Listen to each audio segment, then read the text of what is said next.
ଚନ୍ଦ୍ର ଉଗଲି ରାହୁ ଆଇଲେ ଆସିବ ରାହୁ କେମିତି ଆସିବ?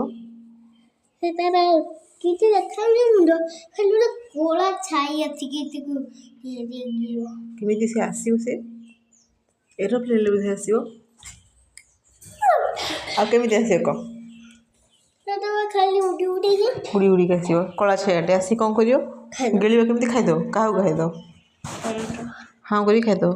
ତାପରେ ଧୀରେ ଧୀରେ ଖାଇଦେବ ସେଇଟା। ତାପରେ ଆମର କ'ଣ ହେବ?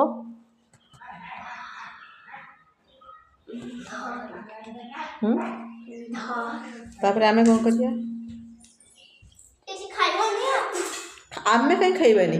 ଆରେ ଶୁଣ ଶୁଣ ଶୁଣ ଏଠିକା ରାହୁ ଗିଳିଲା କାହାକୁ? ଚନ୍ଦ୍ରକୁ। ଆମେ କାହିଁ ଖାଇବାନି? ସେ ତାର ତ ଖାଇକି ପୁରା ମଜାମସ୍ତି କଲା।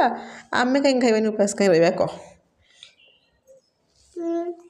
ସିଏ ବା ମନା କରିଛି ମୋତେ କାଲି ମନା କରିଥିଲା। କିଏ? ନା ସତର୍କ ଆମେ କାହିଁ ଖାଉନାହାନ୍ତି?